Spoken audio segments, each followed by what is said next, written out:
Um, well, in this project, what I want to show you is how to replace this carpet or carpeted steps for hardwood steps.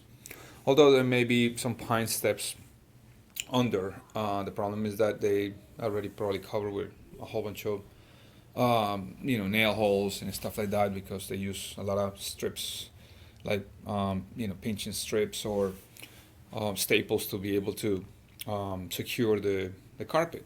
So, the first thing that you need to do is to get a good set of tools that will help you to remove all the stuff.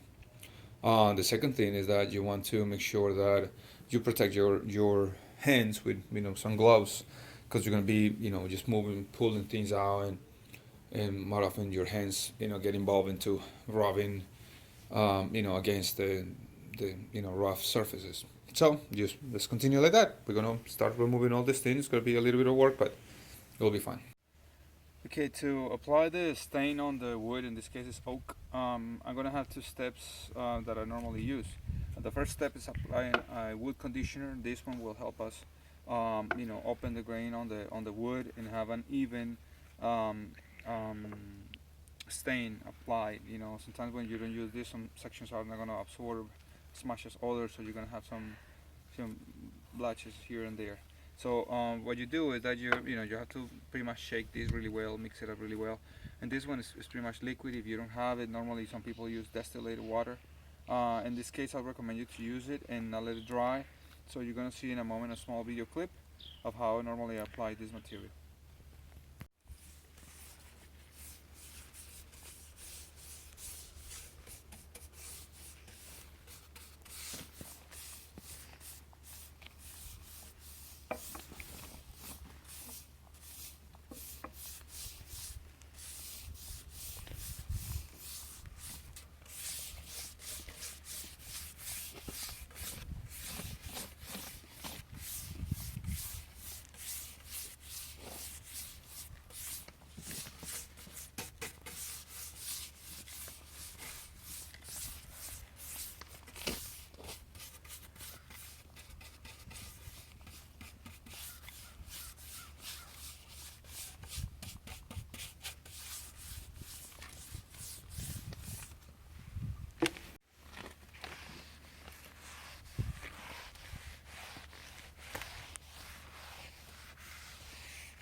Now that you finish removing the excess of the stain, what you're gonna do is you're gonna let it dry for about an hour in about 75 degrees Fahrenheit.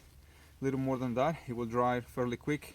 Then you apply the second coat. For the second coat, you need to leave it, leave the wood drying for a little longer. So just sometimes I leave it just for a day or so, maybe less. But you apply, after that you put a sealer. After a sealer, you put the final coats of the material that you want to use. And in this case, I'm going to use polyurethane. I'm going to use about 2 coats of it. That will ensure that it's going to be nice and hard for the people, especially to walk on top of them. The other step that I took was to add the sanding sealer. This is a water-based sanding sealer. I already went through all the boards. You have to apply a thin layer and let it dry. As you put more stain on the steps, you need more time for them to set and dry. Once they're dry, I suggest you to use a 320 sandpaper. This will help you to take all the little grain that is there and prepare it for polyurethane. So I'm using right now clear semi-gloss polyurethane to apply a thin coat. I'm going to put 2 coats of it and let it dry. Do a little bit of sanding in between coats so we have a nice and smooth finish. I'm going to use the 320 as well once they're dry and after the first coat. So that's probably one of the last steps that you need to do. Always, just make sure that you take care of little blemishes and stuff like that. But I'm going to continue with that. I suggest you to use a fairly wide brush and just brush it with a thin layer of it at a time. You don't want it to start bubbling or whatever, especially if you have hot temperature or whatever. Well, as you can see, the second coat is already. The first coat of polyurethane is already dry. What I'm gonna do is I'm gonna do the same procedure that I did when I was doing the sealer, which is sanding it with a little bit of fine sandpaper like 320, and we're gonna apply the second coat, and that will be the last one before we proceed to installation.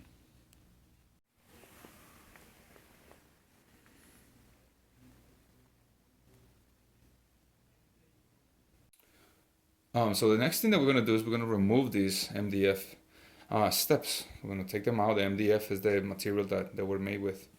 I'm gonna use a crowbar, demolition crowbar, really flat, and a hammer, obviously gloves, protect yourself whenever you're doing this thing. So right after that, I'm gonna work on the vertical part, which are the risers. I did painted a low end board, a 1/4 inch plywood. So it's already painted with San Miguel's paint. I'm gonna cut the strips. And then on the steps, as you know, we already have them finished. So we're gonna go ahead and start installing them. So once you have the steps out, you wanna make sure that you can clean as much glue as possible. In some cases they're gonna be really strong if you have the glue, no? Some other cases they are actually helping to level the steps, so you can actually go over them with a new adhesive. I suggest really heavy duty construction adhesive.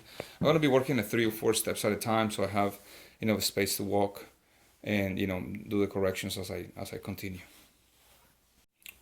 Now we have this step over here. The original stairs or steps were about like 10 and 3/4 for some reason, or 10 and a half.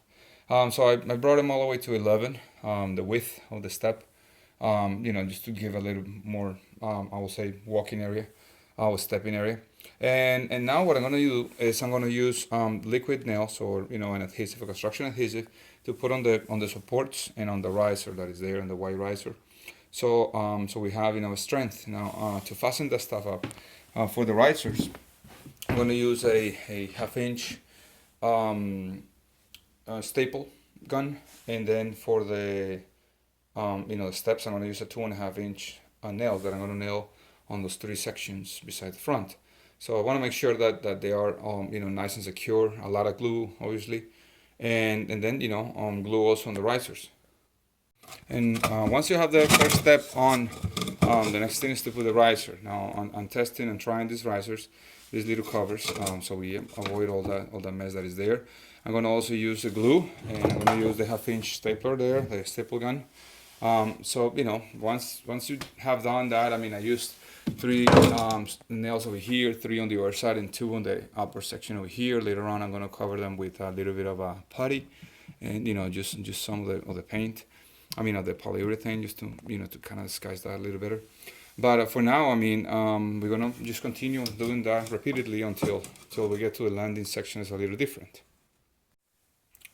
Well, as you can see, we continue with the installation of the steps in this first section. We have to continue with the other one. But one tip that I give you is that you're gonna start seeing some usually staples, marks and stuff like that. I'm trying to leave them on the top, like maybe you can see here, and on the bottom, that you can't see, but they're actually on the bottom. So the other step is gonna hit it, and you're gonna hide that little section over there. It's gonna be nicer. These boards were pre-painted, the risers that I use, so it saves you a ton of time to give the final touches. The next thing that I'm going to do is the landing step, which is a fairly big step. For that, what I did is that I took the edge with a table, so I took the edge of the steps, some of them. So one is going to be the beginning, and then I'm going to assemble the other ones. For that, I'm going to use this biscuit joiner.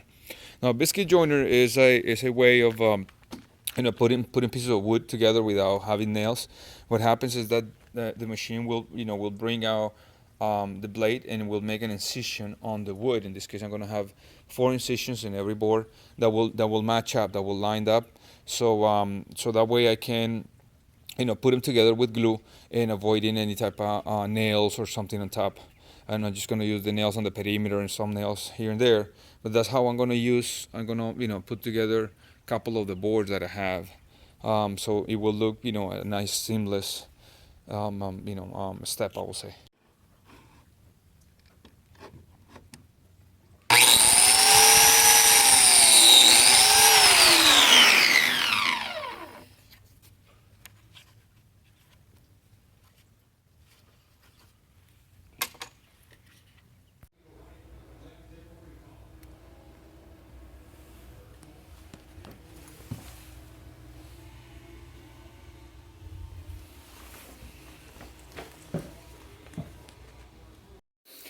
And this is the final part of the video where I ask you to subscribe if you're not a subscriber.